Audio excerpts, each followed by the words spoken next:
All right, welcome everybody. Welcome to week 5, right? This is our first meeting of the week, so this is our first session. And we're going to continue working on the zombie apocalypse. So if you're working on the zombie apocalypse, this would be part 2. So we started it week 4, the second day. So you would go to the lesson recording page week 4, and it would be the second video where you could get the start of that. Okay. So if you're working on the zombie project, this is part 2. All right. We're going to be working on it, and then we'll finish it in our second day of this week in the second video. All right.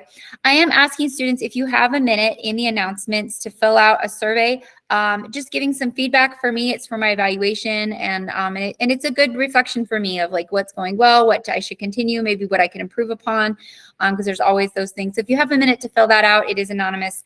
I do really appreciate that, and you can find that in the course announcements. Okay. So we're going to jump on board with today. So we're going to go to modules. Couple of reminders.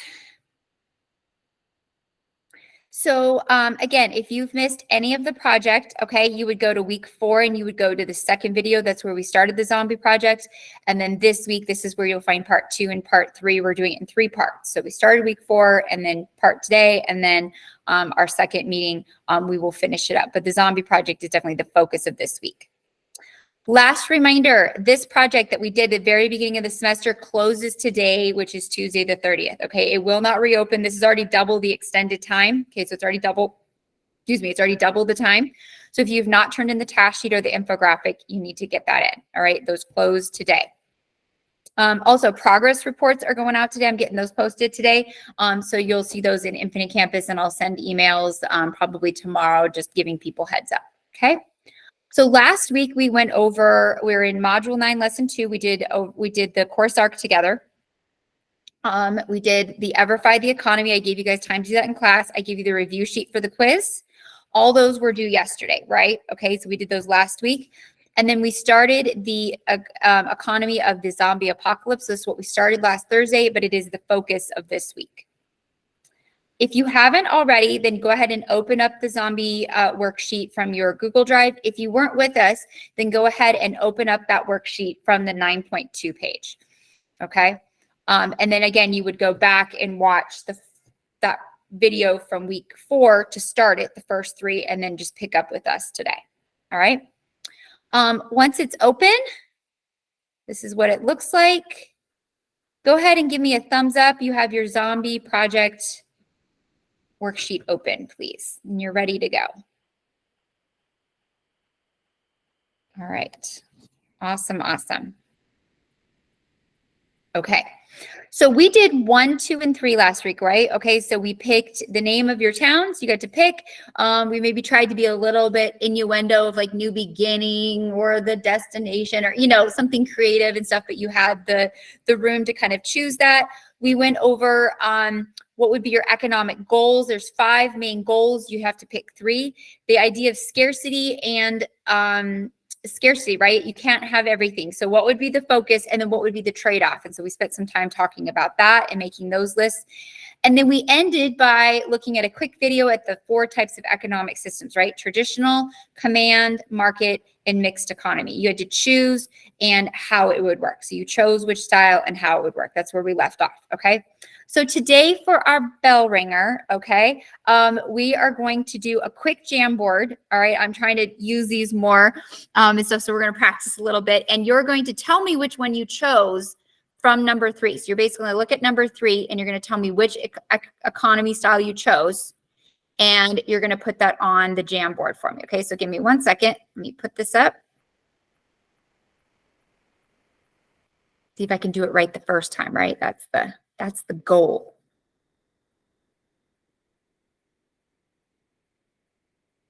Okay, link should be in the chat. Go ahead and click on that, please. So click on the link to the Jamboard in the chat, jump in here, and tell me which type of economy did you choose, okay? So the way you do that is you can come over here where my arrow is, sticky notes, all right? I think I would probably pick traditional economy. So it would be more like tribal and things, not really having currency or barter system, just everything belongs. Let's see, pick my favorite color. All right, put that there. All right, go ahead and put one and stick it out here for me. And let's start to get an idea of what people chose. No right or wrong. It's just what people chose. Okay, so click one. All right, we got another traditional economy. Oh, we got two. Ooh, some of these colors are pretty. I like the colors. Okay, very good. Just throw them on this Jamboard really quick. Okay, we got a command economy. All right, cool. So that's where the government controls everything, right? And then disperses. So a bit like communism. All right, so that could work. Let's see some other ones. Drag them and kind of, yep, wherever you want to do them. All right, so we have a lot of traditional. We have one command. And again, no right or wrong. All right, let's get a few more people. Oh, we got two command. Okay, two command economies. Awesome. Okay. Yeah. Because again, you're starting over and it's survival. So, you know, you could do mixed. It's going to be hard. Maybe like down the road, you could do a mixed economy, right? Like we talked about a bit like what we have. And we spent some time talking about that last time. But when you're in a survival situation and you don't have all your needs and you have a small population, you're probably going to have to go with one of these two. All right. So we have a few command. We have a few command and traditional economies. Awesome. Okay. So we're going to pick up from there then. All right, very good. We're going to pick up from there and we're going to finish up part one and start part two today. All right, super fast for your viewing enjoyment. All right, you know how I love my reels. All right, I thought this one was kind of funny. And then I promise we'll stay on track. But it was just funny, okay? Every time I have a sub, there's that one student's name. And this is their BS. They made it up. They lie. None of it's true. None of it's true. It's BS. They made it up. I had $1 for They every lie. time. None of it's true. None of it's true. It's BS. Right? Like, I know you misbehaved. No, I did. Yeah, me and all the other students are looking around like, yeah, right. We all know what you did. All right. And stuff. Okay, we're going to continue with our learning intention of creating our own government and economies in a post-apocalyptic world, kind of simulating, utilizing some of the economic principles that we've learned in previous lessons. So fancy way of saying we're going to take some of our prior knowledge. We're going to throw ourselves in an extreme situation, the zombie apocalypse, Walking Dead, This Is Us, those kind of scenarios. And, you know, based on those things, kind of live out some of the principles of scarcity. You can't have everything. You can't meet all your wants and needs. And when you're literally in a survival day-to-day situation, what sacrifices are going to have to be made? And the standards that you and I live by now, a lot of that's going to have to be compromised, right? In order to survive in those kind of circumstances. So, all right, so here we go. We're going to move on to number 4. We did 1, 2, and 3 in part 1, and we're going to move on to number 4. So number 4 says, how does the threat of another zombie attack or invasion affect your choice of goals and economy? All right, so we'll watch this quick video on scarcity, and we're going to incorporate the extra element of it's not if, it's when, right? When the next zombie mob attacks, when the next raider group tries to take our stuff. It's not if, it's when. So what goals are you going to have? What goals will be most affected? Meaning, which one do you think is going to be hardest to pull off? And we'll talk a little bit about that after the video. I'll help you brainstorm. Okay, so here we go.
So applying that video to the circumstance you're in, right? Okay, so the imminent threat, you've escaped, you've got a group of you, and now you're trying to start establishing some sort of like settlement. So that's going to be more the focus today. Like, okay, now we're out of the initial threat, and now we're trying to set up some kind of, you know, semi-permanent, permanent settlement or something like that. Okay. But we know there will be other zombie attacks. They're going to happen, right? They're around. We know there could be other invasions, other groups that come across us that might want to do us harm. Okay.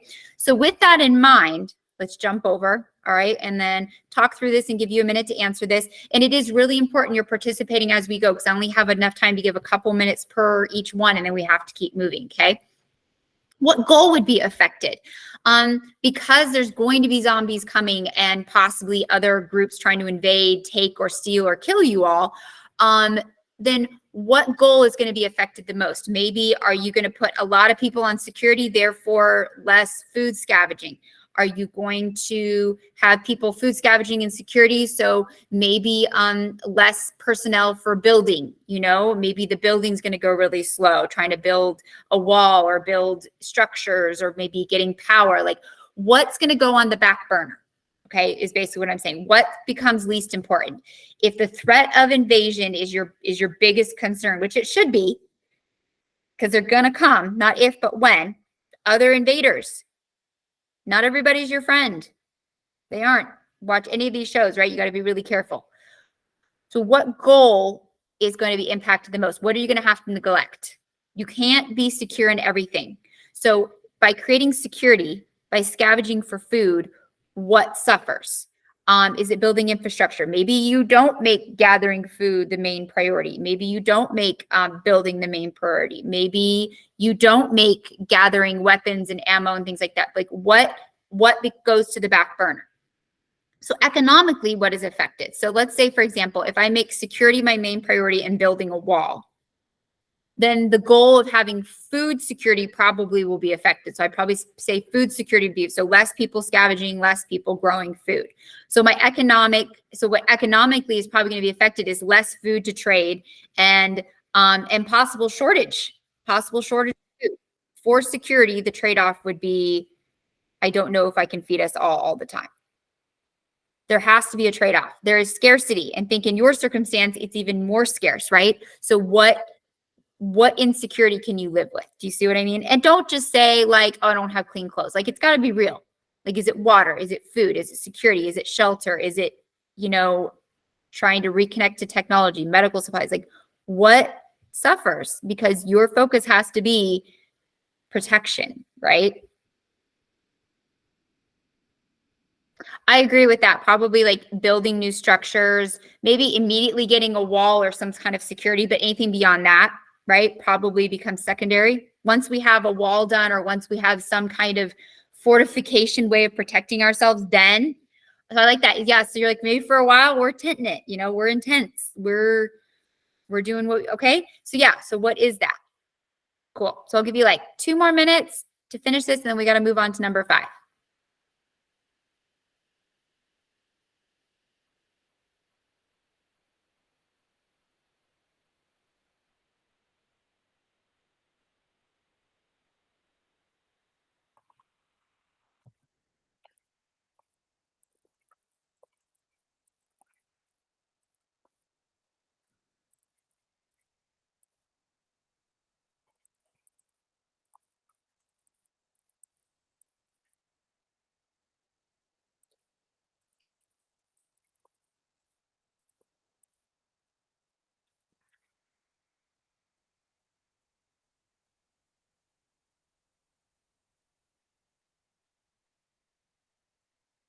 Okay. About 1 more minute.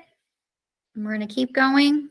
If you're just joining us, you need to get your zombie worksheet out, and we are working on number 4. You'll need to go back and video for the first part.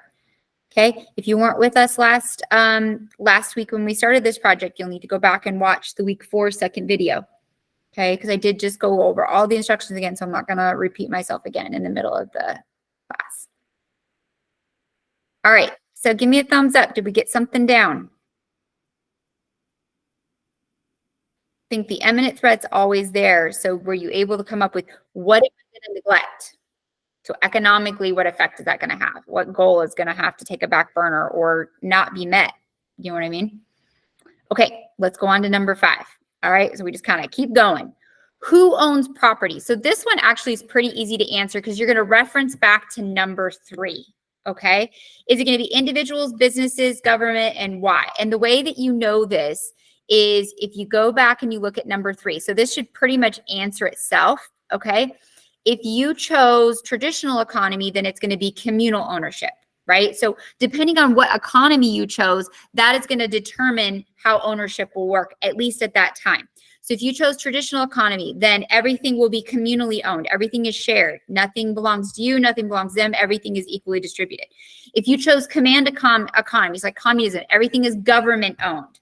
If you chose market or mixed economy, then it would be individual ownership. So depending on what type of economy you chose, that is going to impact then this. So think back to number 3. Look back at your number 3. And based on which one you chose, that will determine how property ownership will work. Okay. So for example, I was probably saying I would probably initially go with traditional economy. That means I would have communal tribal ownership. Okay. Like communal ownership. So if I go out hunting and I get 2 deer, those deer are not mine. They belong to the group. If you go out and you harvest a bunch of corn, that corn's not yours. It belongs to like everything, that tent that I sleep in, that's not mine. It belongs to the group, like, you know, okay. And rational reason, small group working together. We're probably moving around on, you know, looking for resources and probably for security. So you choose, and based on your economy, that determines your ownership. Okay, so put that in your number 5. And then explain that. So if you chose command economy, some of you did, you say government. That way you're like, I don't need people arguing. I need somebody to be in charge, decisions to be made. I'm not interested in people's opinions. And that is kind of how that works. It meets needs. It can feel oppressive. And it is often lived out if you're in a like a current communist country or something like that. But in a survival situation, sometimes you got to do what you got to do for security, you know?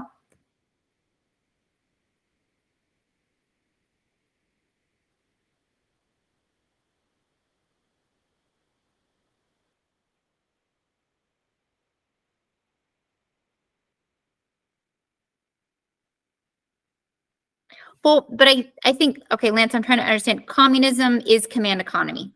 You see what I'm saying?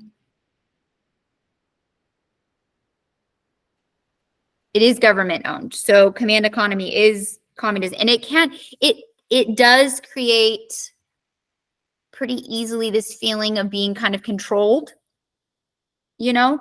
But if you ever watch the show The Last of Us, it does create stability. And when tough decisions need to be made, they do that. So, you know, like the alternative is what? Not, you know? So it just depends. And again, no right or wrong in this situation, but it needs to be consistent. All right. Give me a thumbs up if you have that. I'd like to move on to part 2. That one should be pretty quick to answer because it just should be based off your number 3 and then adding an explanation. It's not like you really have to come up with it because you already chose. Okay. All right. So let's move on then. So we finished part 1. Okay, 1 through 5. We did 1, 2, and 3 last Thursday. We just did 4 and 5. All right, now we're going to move on to part 2. Okay, part 2 of the project, where we start to now make some decisions about your actual settlement. Okay, so you've picked a spot, you've stayed there. Now you're going to start answering. You're going to start to paint a picture of, again, keeping in mind scarcity, that you can't have it all. What are you looking for? So here in this first one, here we go. Okay. What pre-existing already available resources or buildings would you like when you are setting up your new town? Because again, you can't have it all. Is your priority a water source, an existing wall, farmland, buildings, a power source like solar panels or something like that? So you have to pick and choose, okay? You can't have it all. So while we watch this clip, what I want you to think about, all right, what infrastructure or resource is going to be most important to you? Is it going to be a water source? Is it going to be buildings? Is it going to be having a wall, some kind of security? Is it going to be It's having solar panels. Like what is going to be, what's going to take priority? Is it a farmland? So maybe you want to be rural. So you don't have a fence, you don't have like a wall, but being rural, you're less likely to see people, you know? So what is going to be your priority? Okay. And describe why that's most important, because whatever you then choose, the other stuff you have to come up with. So if you choose a structure, then you're going to have to go out and seek out, a water source. If you choose a water source, then you're going to have to seek, protection. Other animals, zombies, people are going to be coming to that water source. So you have to think the trade-off, what's going to take priority. Okay. And you can only choose one. All right, let's watch this. So this gives a new perspective to a prison. Maybe the appeal of a prison. You and I, we think of prison, we're like, heck no, I don't want to go to prison. But when we think about security and what it could provide, could a prison be a good choice maybe?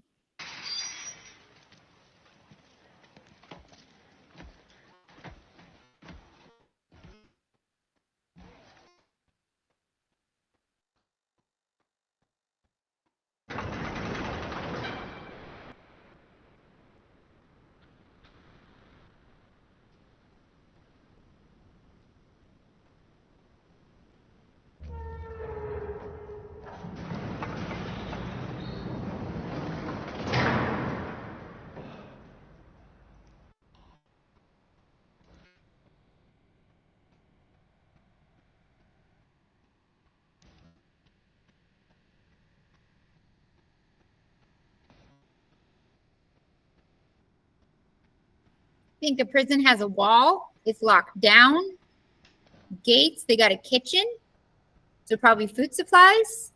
They have an infirmary, they have like a hospital area in prisons. Now it is a prison, but when you're thinking about security, could there be more pros and cons? Or not? You're like, heck no, you can't do it. Just something to think about.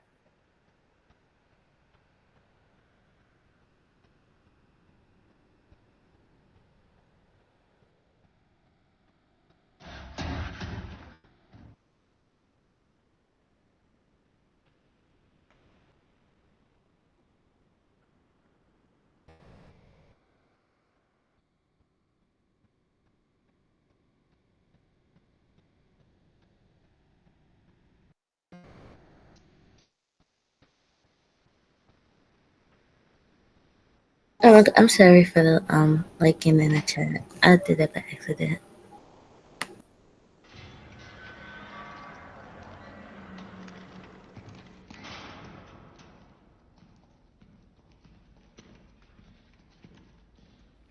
Right? I mean, there was a good thing they had kind of going, but they were also young at this. You know what I mean? They were inexperienced. And this, again, sometimes too many opinions, right? Hence why you got to be careful who you let in your group. We're going to talk more about that on Wednesday. How will you expand and what's going to be your criteria for people? So think like immigration in some ways, like letting people in. Are you going to have criteria? What will it be?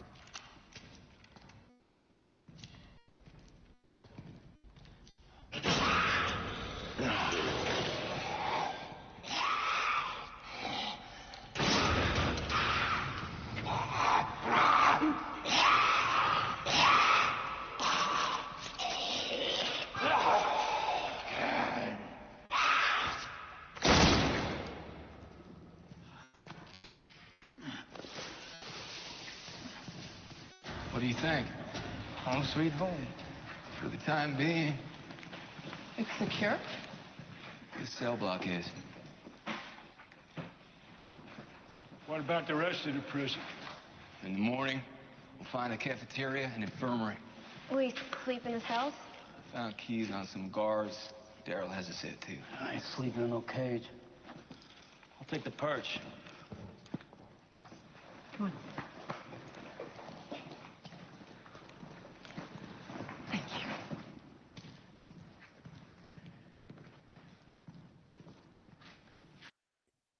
True. Maybe it's a bad risk, right? You bring up a good point, Lance. Maybe you're risking too much, right? And yeah, as we see later, right, this ends up maybe not being the best decision. So you have to think about what's going to be most important. Is having that wall, or does that wall possibly turn against you? It depends on how well you can protect it or how secure you from within, right? Or is the water source more important? Or is the structure more important? Or is the food source? Like what takes precedence? Because you can't have it all. Can't have it all, okay? So what infrastructure or usable resource are you seeking? And then you feel like you can build the rest, you know? So that's the goal. What needs to be pre-existing for you to settle there? So maybe it's some sort of fortification or structure. Sometimes maybe it's a water source. Maybe it's got to be rural, you know, so you have some distance, so you're less likely to run into zombies and people. I don't know. You choose and then describe why. Okay. All right. Our last one for the day we're going to do is part 2, number 2. Okay. And it is, what modern resources or amenities have the zombies destroyed? So these things are no longer available or usable. So think about the last question. What are you able to kind of rebuild? All right. So this one we can kind of do together a little bit. So let's talk through what are some of the things that most likely are going to be destroyed. And the best way to brainstorm this is think about shows we've watched. So think about Walking Dead, The Last of Us, I Am Legend, World War Z.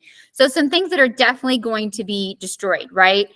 Internet, you know, the satellite, the whole communication system is going to be gone. So that means cell phones, things like that. It's going to be gone. Okay. Electricity. That's a good one.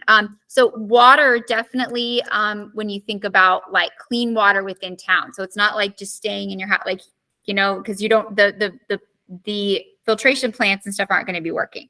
You know, that as well. The highways, what happens in every single one of those shows, right? The highways get filled with abandoned cars. So everybody's trying to get out of town, and then it's chaos, and then the zombies come, and then everybody's infected, and it's terrible. So traveling is going to become really hard. Okay. So you can't just jump in any old Honda you find and hit the highway and think you're just going to go out to, you know, I had somebody last period go, oh, I'm going to go to Alaska.